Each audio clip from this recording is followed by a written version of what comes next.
Hello বন্ধুরা, welcome back to my channel. বহুদিন পর নতুন একটা ভিডিও নিয়ে আসলাম। আদিবের দাঁত নড়েছে প্রচণ্ডভাবে, দাঁত মোটে উঠাতেই দিবে না, অনেক কষ্টে কাপড় দিয়ে ধরে একটা টান দিলাম, পরে দাঁতটা উঠে গেল। সে খুবই এক্সাইটেড হয়ে গেছে, তার দাঁত পড়ে গেছে। সে এটাকে স্মৃতি হিসেবে ভিডিওতে রাখতে চায়, তোমাদের সাথে শেয়ার করতে চায়, তাই ভিডিওটা ক্যামেরার সামনে করলাম। এই যে দেখেন, আমাদের ঘরের সদস্য বহুদিন পর বাসায় ছেড়ে দিলাম। সে ওই যে আদিবের পড়ার টেবিলের নিচে ঢুকে বসে পাতা খাচ্ছে, ওখান থেকে মোটে বের হচ্ছে না, এত দুষ্টু। দেখেন সাইড থেকে আমি একটা দিয়ে রেখেছিলাম, সেটা মাথা দিয়ে ঠেলে ঠেলে বের করে দিচ্ছে, খুবই দুষ্টু। আজকে বহুদিন পর ব্লগ নিয়ে আসলাম। আসলে মন মানসিকতা খুব খুব খারাপ ছিল, এখনও খারাপ। আজকে 20 দিন হলো আমার মা এই পৃথিবী ছেড়ে চলে গিয়েছে। আসলে মায়ের মতো কেউ হয় না আপনজন। মাকে ভুলে থাকা আসলে খুবই কষ্টকর। তাই নতুন কোনো ভিডিও নিয়ে আসিনি বন্ধুরা তোমাদের মাঝে। তার মধ্যে এসে দেখি আদিবের পশু পাখিরগুলো খুবই করুণ অবস্থা, কারণ অনেক দিন বাসায় ছিলাম না। আদিবের একটা পাখি, দুটো ঘুঘু পাখি ছিল, দেখিয়েছিলাম যে দুটো ঘুঘু পাখি আসলে পুরুষ ছিল, তাই ওখান থেকে একটি ঘুঘু পাখি চেঞ্জ করে একটি মেয়ে পাখি আনতে চলে গেলাম। এই যে দোকানে চলে এসেছি, খুব সুন্দর দেখে একটা ঘুঘু পাখি নিব আদিবের আরেকটা ঘুঘুর জন্য।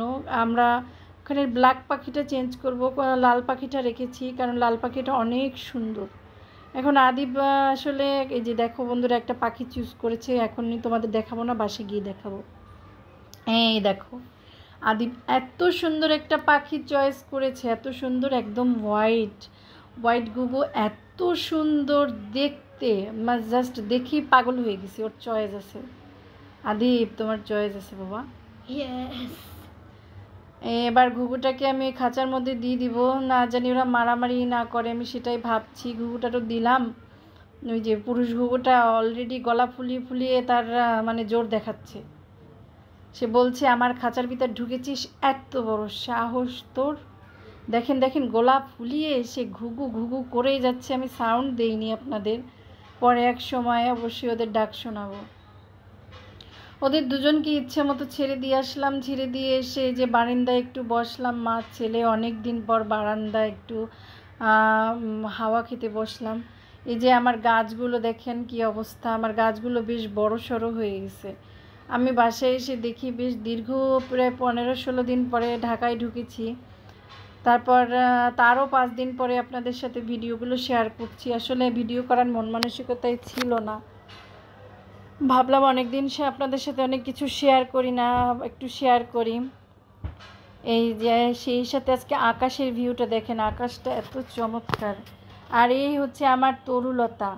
আমি আসলে যাওয়ার আগে এটা জানলা দিয়ে গিয়েছিলাম, সেই জানলায় এত সুন্দর করে পেঁচিয়ে পেঁচিয়ে একদম জানলাটা প্রায় ভরে গেছে তরুলতায়। কিছুদিন পরেই ফুল আসবে। আর একটা আলু গাছ লাগিয়েছিলাম, সেই আলু গাছটা কত বড় হয়েছে। এই যে আমার জবা ফুলের গাছটাও দেখি অনেক বড় হয়ে গেছে, অনেক লম্বা হয়েছে। আমার লিচু গাছও হয়েছে। ও একটা লিচু খেয়ে বিচি ফেলেছিল, সেই গাছটা হয়েছে। বেলি ফুলের গাছ, টগর ফুলের গাছ, সবই তো। তার এই যে আমার সব থেকে আকর্ষণ হচ্ছে নীলকণ্ঠ ফুল, অপরাজিতা, নীল অপরাজিতা। সেই নীল অপরাজিতা গাছটা দেখেন একদম রেলিংয়ের উঁচু পর্যন্ত সে গেছে। আর ওই সামনে আমি কিছু গুণা পেঁচিয়ে পেঁচিয়ে দিয়েছিলাম, যাতেও মানে পেঁচাতে পারে, আঁকড়ে ধরতে পারে। আর এই যেটা নাগামরিচের গাছ হয়েছে আমার, গাছটা অনেক ছোট্ট ছিল, 15 দিনে বৃষ্টি পেয়ে আসলে গাছটা লাফ দিয়ে বড় হয়ে গেছে, কবে যে মরিচ ধরবে।